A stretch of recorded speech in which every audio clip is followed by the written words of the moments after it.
오늘 말씀의 제목은 도망자의 길에서 기도하다, 이런 제목이고요. 오늘 말씀에 등장하는 지명은 놉과 그일라라고 하는 지명이 등장합니다. 여러분들이 혹시 이제 한 달 만에 이 지명이나 이 내용이 생소해졌다면 성경을 읽어야 될까요? 말아야 될까요? 네, 성경을 좀 읽고 혹시 이제 앞으로 3주 동안 더 이 다윗에 대한 말씀이 이어질 것이기 때문에 궁금한 분들은 조금 앞으로 가서 성경을 좀 보고 오면 훨씬 더 도움이 될 것 같습니다. 오늘 이야기는 신앙을 가지고 있는 우리들에게 굉장히 의문을 던져주는 부분이기도 합니다. 오늘 다윗의 거짓말이 나와 있습니다. 저는 오늘 다윗의 거짓말과 이어서 그의 인생의 위기 가운데서 기도하는 모습으로 바뀐 다윗의 이야기를 여러분들과 함께 나누어 보려고 합니다. 성경에는 다윗뿐만 아니라 위대한 인물들의 거짓말을 우리들이 종종 접하게 됩니다. 우리가 잘 아는 거짓말 중에 하나가 아브라함이 가뭄을 피해서 애굽으로 도망했을 때 거기에서 자기 아내를 누이라 거짓말했던 것을 우리들이 봅니다. 또 유명한 거짓말장이 야곱을 우리들은 기억합니다. 그의 아버지 이삭에게서 축복의 기도를 받으려고 형이라고 속이고 거짓말했던 야곱의 모습이기도 합니다. 성경은 왜 우리들에게 이 위대한 인물들의 거짓말을 가감없이 우리들에게 보여주고 있을까? 이런 의문을 가지고 오늘 말씀을 함께 들어도 될 것 같습니다. 다윗이 사무엘에게 기름을 부었던 것 여러분들 기억나시죠? 사무엘이 기름 부었죠? 그때 나이가 성서학자마다 좀 다르기는 하지만 15살 어간이었을 것이라고 생각합니다. 다윗이 기름을 부음받고 난 이후에 골리앗과 싸움을 하는 그 기간까지 한 5년 정도의 기간이 있었을 겁니다. 그때 다윗의 직업은 목동이었고 또 그가 원하지 않았지만 다윗은 그 귀신에 이렇게 들려 있었던 악한 영에게 시달렸던 사울 왕을 위하여 악기를 연주하는 자였고 또 사울 왕의 칼을 맡은 자였습니다. 저는 이렇게 추측합니다. 다윗은 기름 부음을 받은 그 순간 그는 왕이 될 것이라는 것을 알았을 겁니다. 그런데 왕이 될 만한 일들, 직업이 그에게 펼쳐지지 않았습니다. 그는 5년 동안 굉장히 어려운 시간을 지났고 또 골리앗과의 싸움에서 이긴 이후에도 그는 10년 동안의 피난 생활을 가져야 했습니다. 어쩌면 그의 인생의 가장 암흑과 같은 시간을 지냈을 겁니다. 그의 인생의 가장 낮은 시간을 지냈을 겁니다. 근데 우리는 성경을 통해서 다윗이 그 시간을 지나는 동안 하나님과 얼마나 친밀했는가, 그리고 그가 얼마나 겸손한 사람이었는가는 것을 우리들이 보게 됩니다. 지금 말씀을 들으면서 혹시 여러분들 머릿속에 떠오르는 여러분들의 인생의 암흑기는 언제였는지 생각해 보세요. 여러분들의 인생의 광야는 언제였나요? 개인적으로 저에게 제일 힘들었던 시간, 앞으로 또 어떤 일들이 펼쳐질지 모르지만 제가 그렇게 많은 고난을 겪어보지는 않았지만 저에게 제일 힘들었던 건 목회를 시작하면서였던 것 같아요. 요즘 젊은 사람들, 우리들 세대는 잘 이해할 수 없는, 저는 영월에서 아주 좀 멀리 들어가는 그런 산골에서 목회를 하면서 참 먹을 것 잘 못 먹고 목회를 시작을 했고요. 이제 군대 군목으로 가서 전방에서 이렇게 사역을 했고 또 군목을 마치고 나서는 분당에 처음 신도시 들어올 때 개척교회 상가 건물에서 또 목회를 했고 유학을 가서는 저희 아버님이 이렇게 잘 도와주시지 않은 것 때문에 아이 둘 데리고 학교에서 아르바이트하고 또 돈 벌고 공부하고 해야 되는 그런 시간들도 지나갔고 또 공부하는 그 기간에는 제가 담임 목사가 아니라 부목사로서 담임 목사님을 섬겨야 되는 시간들도 있었어요. 한국에 돌아와서도 저는 참 목회를 하고 싶었지만 목회의 길이 열리기보다는 학교에서 이렇게 가르치는 일들이 저에게 열려졌고 저는 너무 목회를 하고 싶은 마음 때문에 몇몇 교회에 이제 어플라이를 했지만 그 일들이 잘 열려지지 않았어요. 저에게는 그런 의문이 있었습니다. 하나님, 저에게 하나님이 소명을 주셨는데 왜 내 소명을 펼칠 수 있는 그런 길이 나에게 열려지지 않나요? 저는 말씀을 준비하다 이런 생각을 했습니다. 만일 그때 왜 내 길이 열려지지 않는가라고 생각했을 때 내 비전을 내려놨다면 저는 그렇게 고달프지 않았을 겁니다. 왜냐하면 제가 꿈꾸던 저의 비전이 열려지지 않았을 뿐이지 저에게 다른 길들은 열려지고 있었거든요. 그런데 하나님께서 주셨던 저의 기대와 저의 꿈이 열려지지 않는 것 때문에 저는 참 곤고하다고 생각하는 시간을 지났습니다. 오늘 여러분들의 그런 도전을 던지고 싶어요. 오늘 다윗이 어쩌면 우리들의 인생에 곤고함, 우리들의 인생에 암흑이 찾아오는 것은 꼭 그것이 암흑이기 때문이 아니라 우리들이 놓을 수 없는 비전과 꿈이 있기 때문에 우리들에게 찾아오는 암흑일 수 있고 광야일 수 있는 거예요. 저의 삶을 이렇게 돌이켜보면 가장 힘들다고 생각했던 때 저에게는 늘 기대가 있었습니다. 열망이 있었습니다. 힘든 건 힘든 거고 제 마음속에 열망이 있었던 거죠. 그리고 지금 생각해보면 그 힘들다고 생각하는 가운데 열망과 기대가 있었기 때문에 제 마음속에는 행복감이 있었던 것 같아요. 우리가 다윗을 통해 보는 그의 인생의 암흑기에서 그가 하나님과의 친밀한 시간을 보낼 수 있었던 것, 그것은 그의 마음속에 품고 있는 비전이 살아있었기 때문은 아닌가. 오늘 여러분들에게 그런 도전을 좀 던지고 싶고, 오늘 우리들이 암흑과 혹은 광야에 같은 시간을 지난다고 하면 오늘 다윗이 경험했던 이 일들이 우리들의 삶을 좀 인도하는 그런 길이 될 수 있지 않을까. 자, 노비라고 하는 지명이 나오고 있습니다. 오늘 본문 말씀 사무엘상 21장 1절에 자, 우리 한번 주목해서 한번 이 말씀을 한번 읽어볼까요? 자, 21장 1절 같이 봅니다. 시작. 다윗이 노베 가서 제사장 아히멜렉에게 이르니 아히멜렉이 떨며 다윗을 영접하여 그에게 이르되 어찌하여 내가 홀로 있고 함께하는 자가 아무도 없느냐 하니. 여기에서는 저는 이제 주목해 볼 단어 하나가 있는데 떨며라는 말입니다. 이 아히멜렉이 제사장이었는데 다윗이 이렇게 찾아왔을 때 그가 떨며 다윗을 맞이합니다. 왜일까요? 이게 여러분들이 전후 맥락을 좀 알고 있어야 되는 부분인데 사울왕이 어느 시점에 다윗을 시기하기 시작하고 다윗을 죽이려고 합니다. 그 상황 가운데서 사울이 다윗을 죽이려고 할 때 다윗이 이제 처음 피난을 가는 겁니다. 요나단, 친구 요나단, 그의 아내였던 미가를 떠나서 피난 간 것이 있는데 노비라고 하는 것입니다. 그럼 잠깐 지도를 좀 봐야 될 것 같아요. 자, 저게 베들레헴이 있고 예루살렘이 있고 보이세요? 찾으셨어요? 저기 사해 왼편으로 예루살렘 있죠? 그 바로 위에 노비라고 있고 또 위에 기브아라고 되어 있습니다. 지금 사울왕이 활동하던 근거지 사울왕의 고향이 기브아고요. 예루살렘을 중심으로 조기에서 지금 왕궁이 형성되어 있는 겁니다. 아직 다윗성이 만들어지기 전 아무튼 저기에 중심지가 되었던 거예요. 그런데 예루살렘하고 노비 굉장히 가깝죠? 가깝죠? 네, 한 1.5km 정도 떨어져 있습니다. 그러니까 저 어간에서 일어난 일들에 대하여 제사장 아히멜렉이 그 소식을 들은 것은 전혀 이상한 것이 아닙니다.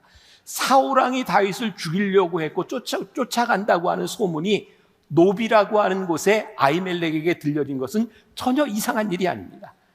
아히멜렉이 알고 있었던 거예요. 그러니까 다윗이 찾아오니까 겁나는 겁니다. 왕이 죽이려고 하는, 살아있는 권력이 죽이려고 하는 사람이 자기에게 찾아왔으니 어떡합니까?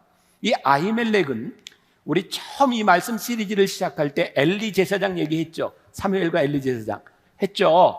네, 그 엘리 제사장의 증손자쯤 되는 제사장 반열에 있는 사람입니다. 그리고 이 노비라고 하는 이 도시는 제사장이 85명 정도 있었다고 하는 제사장의 마을입니다.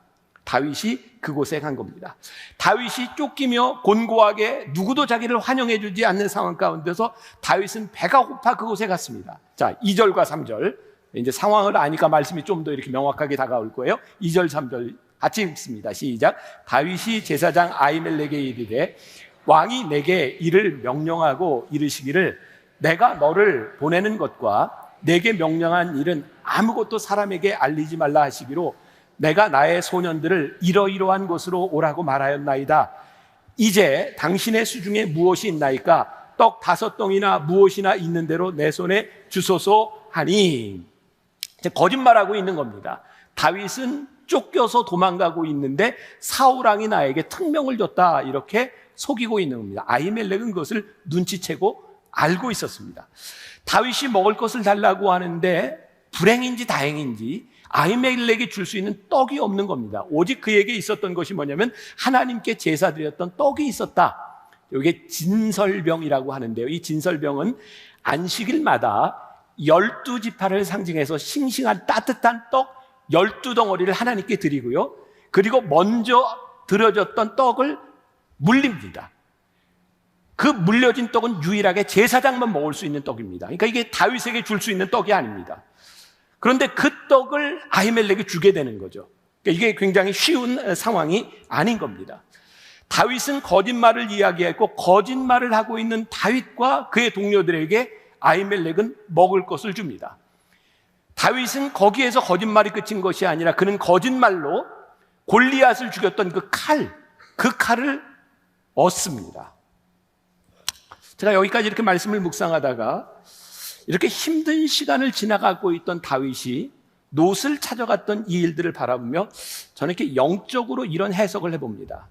여러분, 다윗이 그 어려운 와중에 사울에게 쫓겨서 죽임을 당할 위협 가운데 그가 찾아다닌 곳이 어디라고요? 놉이었습니다. 놉이라고 하는 것. 그곳은 제사장이 있는 곳, 제사를 드리는 곳. 오늘날로 얘기하면 어딜까요? 교회입니다. 교회. 여러분, 저는 지금 이 교회를, 이 건물적인 교회를 의미하는 것이 아닙니다. 우리들이 예배하는 곳, 하나님을 믿는 사람들이 있는 공동체가 있는 곳, 그곳에서 다윗은 자비를 경험합니다. 다윗은 자비를 받을 만한 자격이 있었던 사람이 아니라 그는 거짓말을 하고 있지만 그곳에서 하나님의 자비를 경험합니다. 영상에서도 나왔지만 그때 저에게 떠올랐던 영화가 레 미제라블이라고 하는 영화였습니다. 불쌍한 사람들, 거기에 나오는 주인공이 왜 장발장입니다. 정말 하찮은 죄를 짓고 19년 동안 복역하던 장발장이 나왔을 때 그가 배가 고파서 그가 들어갔던 잘 대우를 받았던 주교에게서 그릇을 훔쳐가지고 나왔을 때 경찰들이 데려왔더니 주교가 뭐라고 해요? 내가 이 금초대도 줬는데 왜 안 가져갔냐? 하면서 그 위기를 모면하게 하죠. 장발장은 그 기억, 그 자비하심을 기억하며 그는 새로운 삶을 살아가기로 결정합니다. 거짓말? 여러분, 거짓말, 난 진짜 거짓말 안 해봤다 하는 사람 혹시 있으세요? 우리는 언제 거짓말을 하나요? 우리의 인생의 절박한 순간에서 거짓말이 나옵니다. 그러니까 우리가 보통 진짜 거짓말을 그냥 일삼고 사는 나쁜 사람이 아니라면 우리들의 거짓말은 그렇게 일상적이지 않습니다. 어쩌면 우리의 인생의 위기와 우리의 인생의 절박함 가운데 우리는 거짓말을 할 수밖에 없는 상황에 내몰릴 때가 있습니다. 다윗에게 있어서 이 순간은 지금 그의 믿음의 위대함보다 그가 가지고 있었던 인생의 절박함 가운데서 거짓말을 할 수밖에 없는 한 인간의 연약함 가운데 있는 거예요. 오늘 이 이야기가 다윗이 거짓말했던 이 이야기가 신약 성경에서 예수님께서 인용하고 있습니다. 자, 마태복음 12장 1절부터 4절까지 말씀입니다. 우리 같이 한번 한 절씩 보겠습니다. 마태복음 12장 1절부터 4절 제가 먼저 봅니다. 그때 예수께서 안식일에 밀밭 사이로 가실새 제자들이 시장하여 이삭을 잘라 먹으니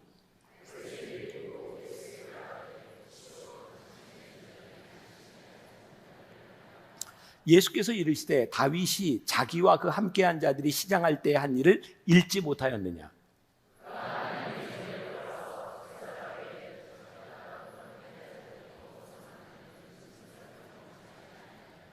자, 이 말씀이 이제 이해되시죠? 이게 신약에 예수님께서 인용하셨던 말씀이 지금 이 사건에 대한 말씀입니다. 지금 예수님께서 왜 이 말씀을 인용하고 계시냐면 제자들과 함께 이렇게 걸어가다가 제자들이 배고파서 안식일에 밀을 이삭을 잘라 먹었더니 바리새인들이 서기관들이 뭐라고 이야기하냐면 너희들 안식일을 지키지 않는다 하고 비난할 때 예수님께서 뭐라고 하시냐면 다윗에게 일어난 일을 너희들이 보지 못했느냐? 다윗에게 베풀어뒀던 자비에 대한 부분입니다. 예수님께서 지금 무엇을 말씀하고 싶으시냐면 안식일을 지키는 것보다 더 중요한 것이 있는데 그의 영혼과 그를 바라보며 베풀어줬던 자비, 그래서 안식일은 누구를 위해 있는 것이냐라고 하는 것을 예수님이 말씀하고 있습니다. 저는 여기에서, 그건 제 생각입니다. 여러분들이 동의할지 안 할지 모르지만 다윗이 거짓말을 한 것을 정당화할 수 있다, 지금 이런 이야기를 하는 것이 아니라 다윗이 거짓말을 했지만 다윗이 거짓말을 한 그 죄보다 더 큰 것이 있다. 그를 불쌍히 여기시고 긍휼히 여기시는 하나님의 마음이 다윗의 거짓말보다 더 커서 다윗의 거짓말을 덮어버렸다는 거예요. 하나님의 마음이 너무너무 커서 오늘 예배드리고 있는 우리들 가운데 여러분들의 삶의 한가운데서 하나님, 제가 어쩔 수 없이 거짓말할 수밖에 없었고, 하나님, 제가 어쩔 수 없이 범죄할 수밖에 없었고, 하나님 앞에 수치스러운 것이 많은데 하나님께서 오늘 말씀하시는 것이 내 사랑과 내 자비가 너의 거짓말보다 더 크다라고 말씀하고 있는 거예요. 오늘 여러분들이 이 말씀을 보면서 다윗의 거짓말을 바라보며 그래 나도 거짓말할 수 있어, 이 정당화하겠다고 하는 이 말씀으로 우리들에게 들려지는 것이 아니라 이것보다 더 큰 하나님의 은혜가 우리들에게 보여지고 우리들에게 고백되기 시작할 때 우리의 나약함 가운데서 하나님의 사랑과 은혜를 경험할 수 있는, 이제 다음 주에 더 다루게 될 내용인데요, 아히멜렉이 다윗에게 먹을 것을 주고 칼을 주었다고 하는 이야기를 듣고 사울 왕이 사람들을 보내, 자객을 보내서 거기 85명의 제사장들을 다 죽입니다. 아히멜렉도 거기에서 죽습니다. 유일하게 거기에서 살아남았던 사람이 아히멜렉의 아들입니다. 그가 다윗에게 도망가죠. 여러분, 다윗은 자기에게 도움을 주고 죽었던 아히멜렉의 은혜를 가슴에 품고 끝까지 그것을 갚습니다. 다윗에게 먹을 것을 주었다는 이유로 모든 제사장들을 다 죽였던 사울을 하나님이 버리십니다. 하나님이 버리시는 사람과 하나님이 쓸 수밖에 없는 사람의 차이가 무엇인지를 성경은 우리들에게 분명하게 보여주고 있는 거예요. 다윗은 거짓말하던 그의 삶에서 이제 기도하는 삶으로 그의 인생이 바뀌어가는 것을 보게 됩니다.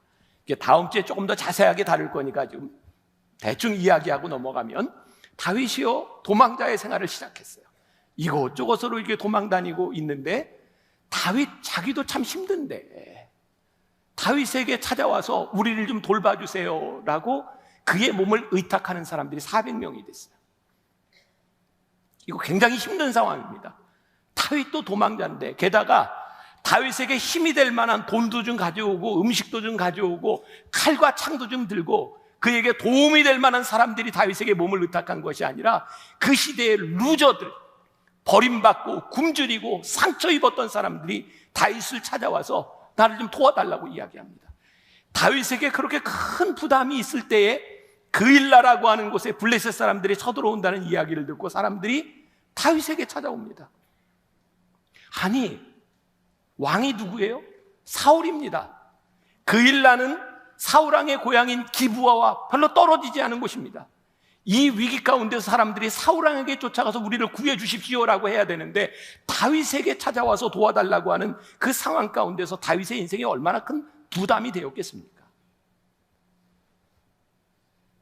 오늘 제가 여러분들에게 그런 질문을 던질 수 있을 것 같아요. 혹시 여러분들 가운데 지금 여러분들의 인생이 참 부담스러운 분이 있을지 몰라요. 나 하나 건사하기도 힘든데 우리 부모님이 나에게 부담이야.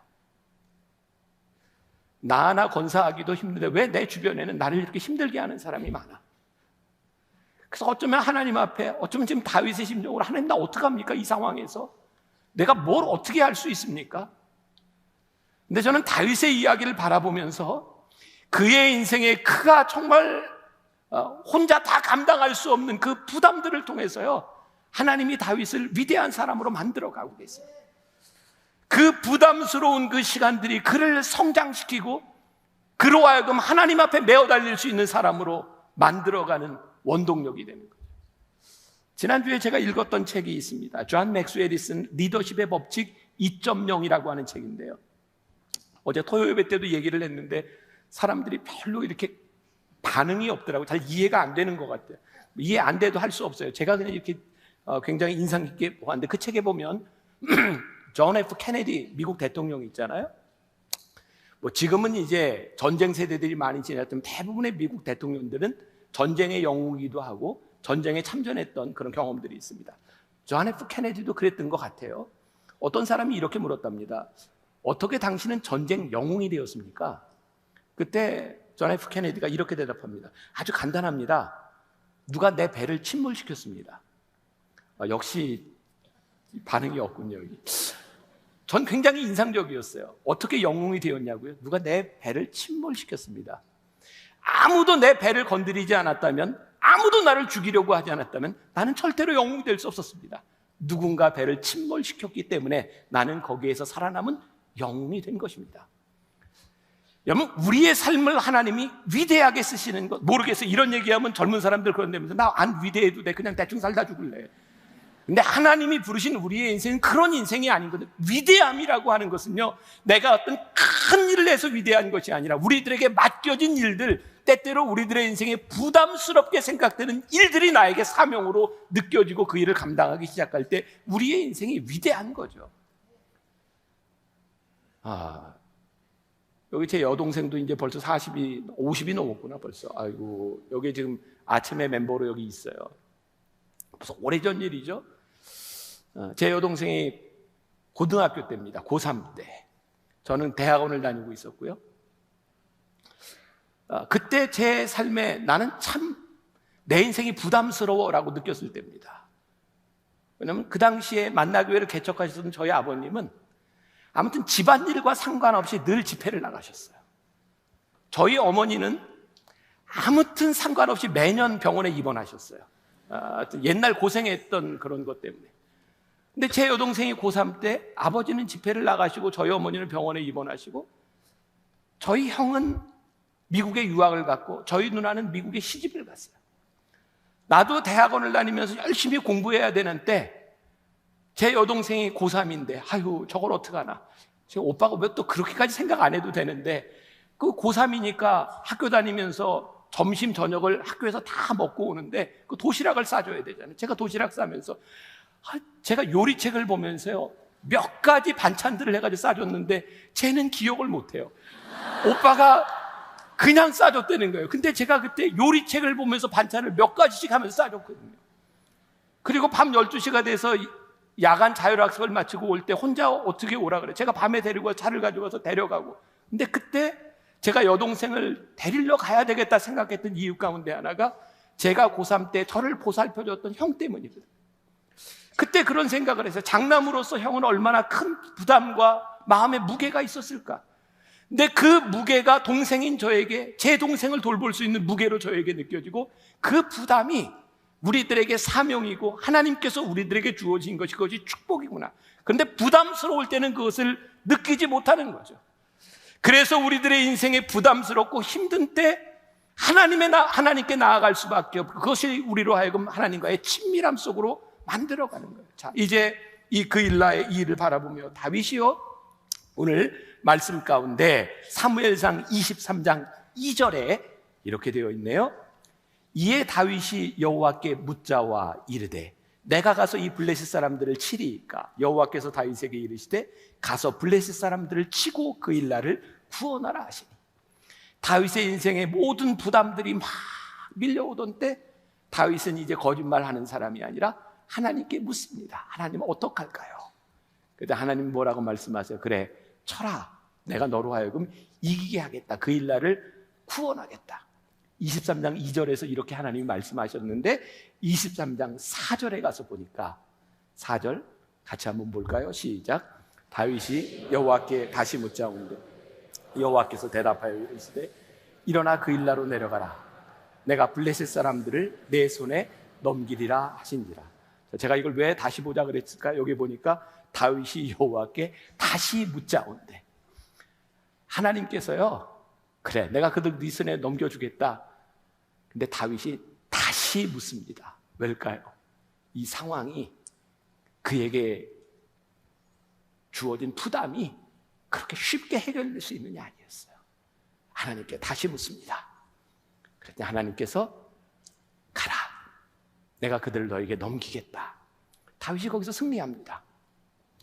바로 그 승리의 소식을 들었을 때 조금 전에 이야기했던 제사장 아히멜렉의 아들 아비아달이 다윗에게 옵니다. 아버지가 사울에게 처참하게 죽었다는 이야기를 듣고 다윗에게 옵니다. 다윗이 내가 너를 잘 돌봐주리라 이야기를 하죠. 그때 아비아달이 다윗에게 올 때에 그의 아버지 제사장이 입었던 에봇을 가지고 옵니다. 한번 사진을 볼까요? 여러분 성경에 많이 나오는 부분이니까. 저기 제사장이 입는 저 앞치마처럼 걸친 저것을 에봇이라고 하는데, 저 에봇은 아무 때나 입는 것이 아니라 제사드리러 하나님께 물으러 기도하러 들어갈 때만 입는 것이 에봇입니다. 저게 여러 가지가 있는데 여기 가운데 흉패에는 12개의 보석이 달려 있어요. 그건 12지파를 상징하는 것이고요. 이것은 이스라엘 백성들이 임의로 만든 것이 아니라 하나님의 명령을 따라 만든 제사장이 하나님께 기도할 때 뜻을 물을 때 입는 옷입니다. 에봇입니다. 아비아델이 가져왔어요. 그때부터 성경을 보세요. 다윗이 어려운 일을 만나고 하나님께 기도해야 될 순간을 맞이할 때마다 에봇을 가지고 와서 하나님께 묻습니다. 이제 그 순간이 왔습니다. 여러분, 그일라 사람들을 구원해 줬는데요, 어떤 일이 일어났냐면 다윗이요, 참 많은 배신을 경험합니다.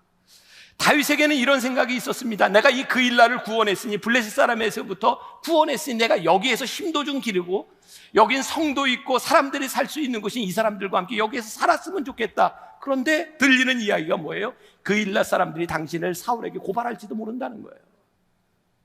그 순간에 다윗이 하나님께 다시 묻습니다. 사무엘상 23장 12절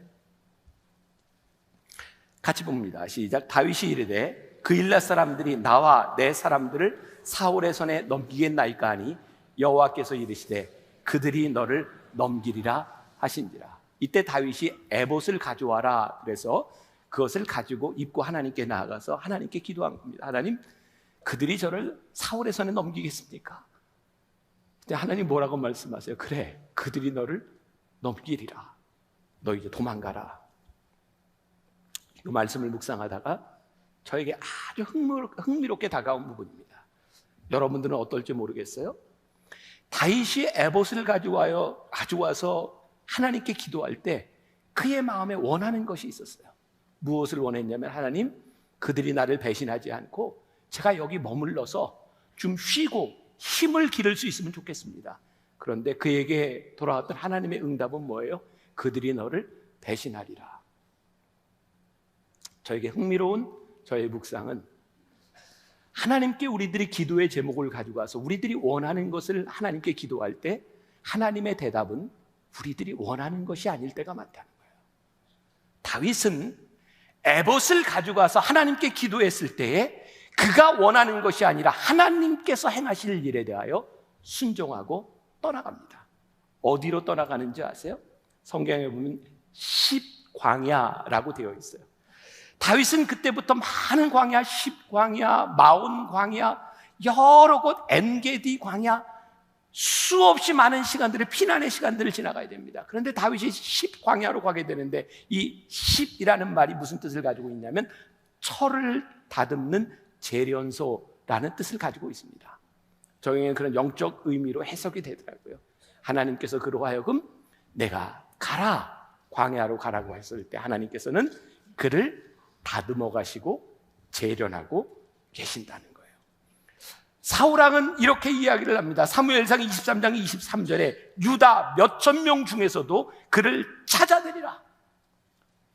그는 다윗을 끝까지 잡아 죽이겠다고 이야기를 하고 다윗은 도망갑니다.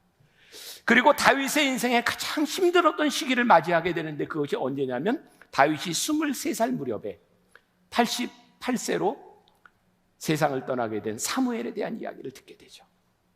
그는 사무엘을 만나고 사무엘이 죽었다는 이야기를 듣고 다시 마온 광야로 다시 도망하게 됩니다. 다윗은 이제 끊임없는 방랑자의 생활을 해야 합니다. 다윗은 바로 그 어려운 인생의 고난과 어려움 가운데서 거짓말하는 사람이 아니라 기도하는 사람이 되고, 그 도망자의 시간 가운데서 주옥 같은 시편들을 쓰기 시작해요. 바로 사무엘을 추모하고 바란 광야로 다시 피난 갔던 다윗이 썼던 시가 시편 86편입니다. 여러분들이 지금까지 들었던 말씀들을 기억하면서 다윗의 마음으로 그 시편을 들었으면 좋겠어요. 어제 제가 예배팀들과 함께 이렇게 논의를 하다가 제가 시편을 읽는 것보다 드라마 바이블을 듣는 게 훨씬 더 이렇게 와 닿을 것 같아서 제가 드라마 바이블로 여러분들에게 좀 들려드리려고 합니다. 시편 86편.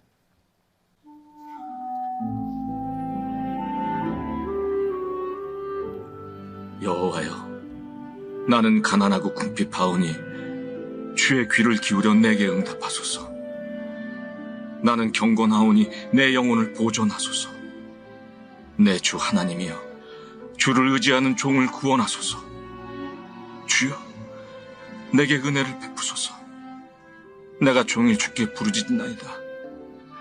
주여, 내 영혼이 주를 우러러 보오니 주여 내 영혼을 기쁘게 하소서. 주는 선하사 사죄하기를 즐거워하시며 주께 부르짖는 자에게 인자함이 후하심이니이다. 여호와여, 나의 기도에 귀를 기울이시고 내가 간구하는 소리를 들으소서. 나의 환난 날에 내가 주께 부르짖으리니 주께서 내게 응답하시리이다. 주여, 신들 중에 주와 같은 자 없사오며 주의 행하심과 같은 일도 없나이다. 주여, 주께서 지으신 모든 민족이 와서 주의 앞에 경배하며 주의 이름에 영광을 돌리리이다. 무릇 주는 위대하사 기이한 일들을 행하시오니 주만이 하나님이시니이다. 여호와여, 주의 도를 내게 가르치소서. 내가 주의 진리에 행하오리니 일심으로 주의 이름을 경외하게 하소서. 주 나의 하나님이여, 내가 전심으로 주를 찬송하고 영원토록 주의 이름에 영광을 돌리오리니 이는 내게 향하신 주의 인자하심이 크사 내 영혼을 깊은 수월에서 건지셨음이니이다. 하나님이여, 교만한 자들이 일어나 나를 치고 포악한 자의 무리가 내 영혼을 찾아 싸우며 자기 앞에 주를 두지 아니하였나이다. 그러나 주여, 주는 긍휼히 여기시며 은혜를 베푸시며 노하기를 더디하시며 인자와 진실이 풍성하신 하나님이시오니 내게로 돌이키사 내게 은혜를 베푸소서. 주의 종에게 힘을 주시고 주의 여종의 아들을 구원하소서. 은총의 표적을 내게 보이소서. 그러면 나를 미워하는 그들이 보고 부끄러워하오리니 여호와여, 주는 나를 돕고 위로하시는 이시니이다. 여러분들에게 다윗의 마음이 느껴지시나요? 다윗의 인생의 곤고함 가운데서 위기를 모면하기 위해 거짓말 냈던 다윗, 그보다 더 큰 하나님의 은혜와 자비하심을 경험했기에 다윗은 도망자의 시간 가운데, 광야의 시간 가운데서 하나님의 은혜를 구하며 기도합니다. 그의 곤고함 가운데서 기도하고 하나님께 뜻을 물을 때에 하나님은 다윗의 뜻대로 움직이지 않으셨어요. 하나님의 뜻을 보이셨고 다윗은 하나님의 뜻을 따라 움직이는 사람이었어요. 다윗의 삶이 우리들에게 신앙인으로 하나님을 믿는 사람으로 어떻게 살아가야 될지를 우리들에게 분명히 보여주고 있습니다. 우리는 연약한 사람들입니다.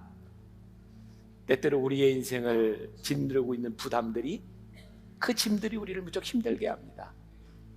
그 가운데서 우리들이 하나님의 은혜와 자비하심을 구하는 사람, 그것이 하나님을 믿는 사람들이죠.